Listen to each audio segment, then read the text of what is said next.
But over and over again, you could see signs like 8647. I think everybody knows what that's about. Multiple signs like that advocating for the death of our president. And where are the Chuck Schumers of the world calling that out? They didn't call it out. They actually went and celebrated with those people that are advocating for the murder of President Trump and other Republicans. It's insanity. Yet that's where the Democrat Party in Washington has gone. Most Democrats around the country don't buy into that far-left radical socialist base that Chuck Schumer's catering to. And that's why so many are walking away from that party. But in the meantime, that's who is controlling the Democrat Party here in the United States Senate and in Congress.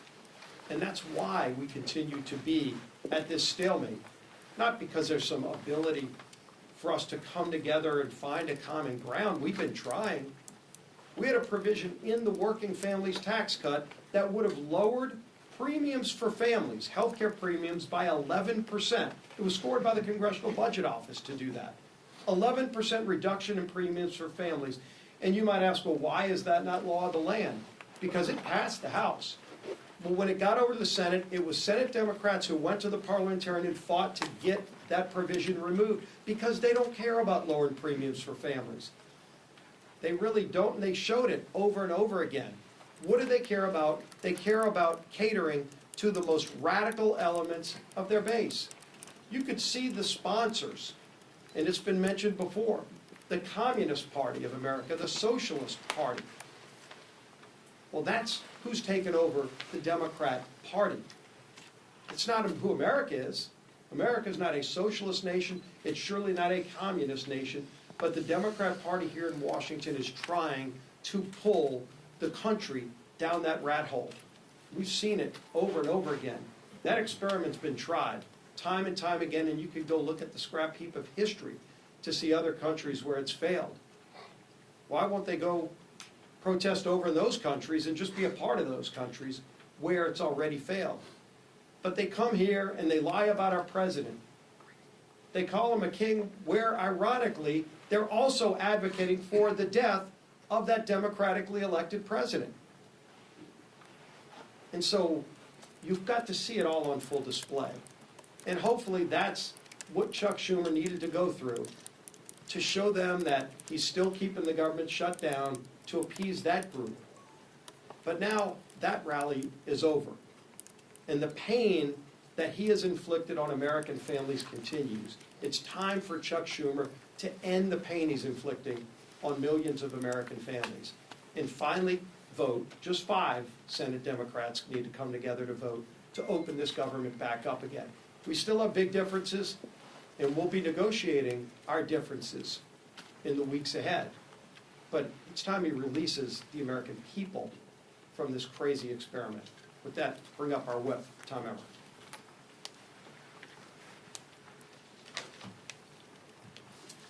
As the Speaker said, we're now on day 20 of the Democrats' shutdown. For everyone tuning in, here's a quick review of everything that's happened in the last 3 weeks. Republicans did our jobs. We passed a clean, nonpartisan government funding bill that Democrats supported just 6 months ago and passed 13 times under the Biden administration. 11 times now, Democrats have refused to pass our clean CR, shutting the government down in the process and forcing Americans to pay the price. In order to simply turn the lights back on, Chuck Schumer and Hakeem Jeffries have demanded $1.5 trillion in new spending for things like taxpayer-funded health care for illegals and cutting $50 billion from our rural health care fund. They've taken the American people hostage while pointing fingers at us for refusing to concede to their absurd wish list of demands. But Republicans have been clear. We will not negotiate under hostage conditions, nor will we pay a ransom. The Democrats' position is totally unreasonable. It's hypocritical. And it's pure partisan politics in a desperate attempt to score points with the radical, pro-terrorist wing of their party. Now that their Hate America rally is over, I hope that at least 5 Senate Democrats will finally do the right and responsible thing by breaking ranks with Chuck Schumer, passing our clean CR, and reopening the government. If they continue to refuse, we're going to continue to hold them to account. And I hope members of the media in this room are going to do the same. With that, I turn it back to our speaker, Mike Johnson. Okay, any questions? Mr. Speaker, Good morning. Good morning, thank you. We understand concerns about air traffic control. We understand that they're going to lay off workers at the they're going to lay off workers at the Nuclear Security Administration. What keeps you up at night about what parts of this federal government are not operating?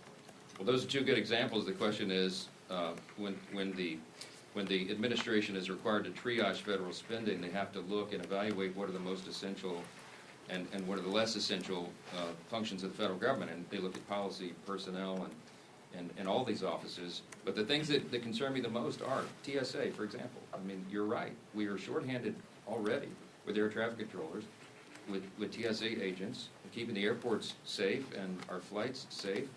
We cannot afford this nonsense. And I think the Democrats in their heart of hearts know that. When you're talking about nuclear deterrence, our former colleague Brandon Williams was a congressman from New York, and now he's now been confirmed, and he's one of the people in charge of nuclear deterrent in the United States. He's a former officer on a nuclear submarine. He brings a lot of experience to that job, and he came to sit down with me a few days ago, last week, and he said, I just want to articulate for you how serious this is in terms of national defense. And we didn't get into the classified parts there, we weren't in the SCIF, but suffice it to say that every day that the government is shut down, it is a danger to the American people. We're in a nuclear arms race with adversaries right now. It can't be any more serious than this. China, Russia, Iran, North Korea, you've seen what they're up to. America is the last great superpower on the planet, but we have to maintain that status. And if we get behind on funding or personnel or any of these projects that we're involved in that are at a level that we can't talk about in here, it's very serious. So you have every function of the federal government that is being adversely affected. Of course, it's troops. We got the troops paid, thankfully, the middle of this month, because the president did heroic work. They found money within DOD that they could use on a temporary basis. But that money is going to be exhausted. You can't have the troops unpaid. You can't have Border Patrol agents unpaid. They've got to defend the country. And this is not a game. And that's why you see us so frustrated up here every day. Again, I'm going to reiterate what we said earlier. This is the first time in history that we've been in this situation. There has never been a party that shut down the entire government, or a party that shut down, over a clean CR for nothing but political partisan purposes. Their rally illustrated exactly what we've been saying for the last 20 days. It's about politics, and it's disgusting. Yes, sir. Speaker Johnson, you say that the Democrats had a Hate America rally, but what does it say that the President of the United States over the weekend released a video of him pooping on the American people? The President uses social media to make the point. You can argue he's probably the most effective person who's ever used social media for that. He is using satire to make a point. He is not calling for the murder of his political opponents, and that's what these people are doing. I mean, they're in one of these photos. I think there's a picture of the president hanging in effigy by a noose on one of these, one on the far end. I mean, it's unconscionable. Look, America is built on the idea of free speech. You have the right to protest. Of course, we jealously guard that. I mean, Chip and I are attorneys. We've defended that right in the courts. But what they're doing right now is different.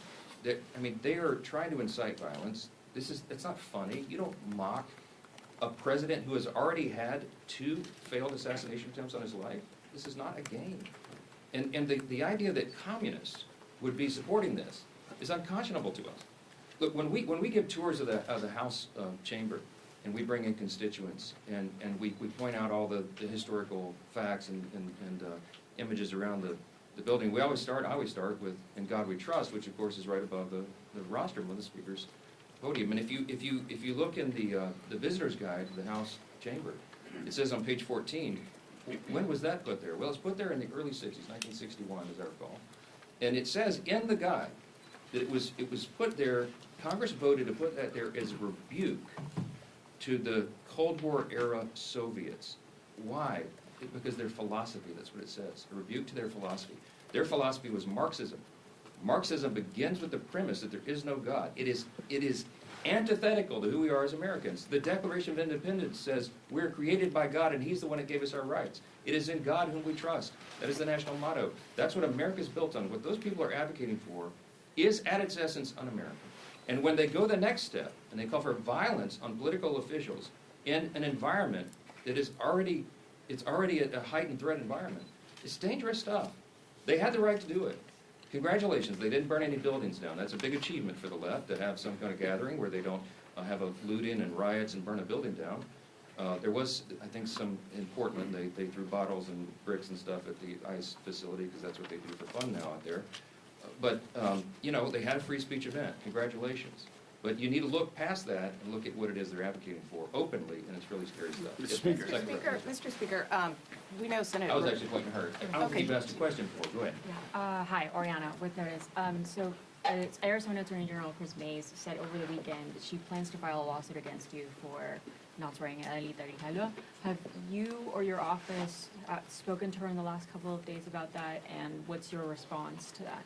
Oh, my goodness. Okay, yes, so there, yet another Democrat politician from Arizona is trying to get national publicity, so now it's the state AG who's going to sue me because Grijalva is not, Rep-elect Grijalva is not yet sworn in. Let me go through this again for you, and I have some updates. First of all, I'm following the Pelosi precedent. I was on some of the Sunday shows and was asked about this because this is all they have to talk about right now. When Julia Letlow was elected under very similar circumstances to fill the seat of her deceased husband, who passed away tragically by COVID, Nancy Pelosi, Speaker Pelosi at the time, took 25 days to administer the oath of office to her. It wasn't just Julia. The Pelosi precedent extends even further because when Pat Ryan and Joe Sempolinski were elected, during an August recess, they waited 21 days to administer the oath to those two rep-elects because they were not in session. We are not in legislative session. The chronology is important. Rep. Grijalva won her race in, I think it was the last week of September, after we had already gone out of session. So I will administer the oath to her, I hope on the first day we come back, legislative session. I'm willing and anxious to do that. In the meantime, instead of doing TikTok videos, she should be serving her constituents. She could be taking their calls. She could be directing them, trying to help them through the crisis that the Democrats have created by shutting down the government. Oh, and by the way, I also did find out this little tidbit that should be interesting to you. When a rep-elect comes in on a special election in particular, it is up to the leaders of her party, his or her party in the House, to give them guidance and direction. One of the first things they do is reach out, what we do, is reach out, majority leader, or reaches out to the rep-elect and says, hey, welcome, congratulations. Here's all the things you need to do. Here's the office of the chief administrative officer of the House, and they will help you get all of your computers set up and your passwords and all the rest.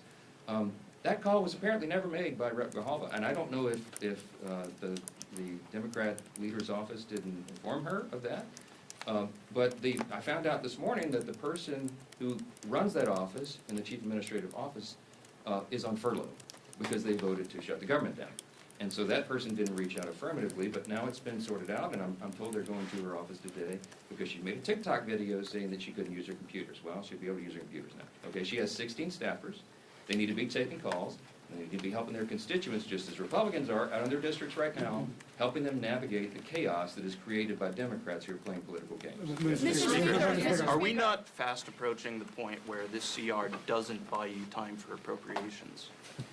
Well, I would defer to my appropriator buddy up here, but here's the thing. The appropriators have been doing great work.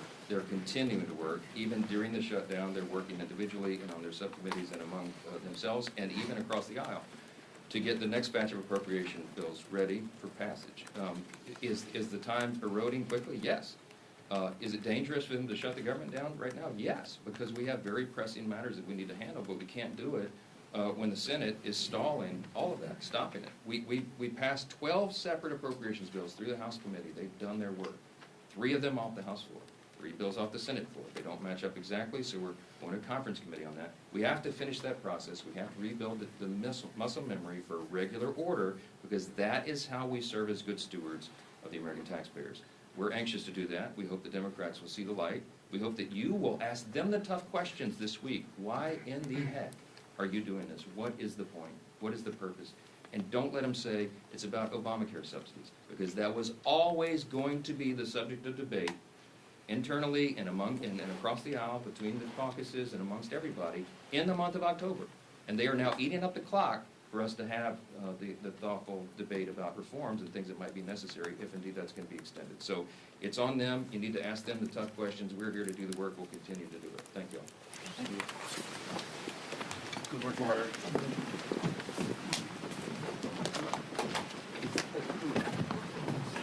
Run, Forrest, run. I'm trying to use my connection. No, you did. There's honestly, so little happens. Yeah. And that was the most interesting way. Nice job on the photo. That's great. That's great. Good stuff. Everybody good if we grab the posters? Everybody You good? good? Yeah. You good? Yeah, thank you. Perfect, thanks.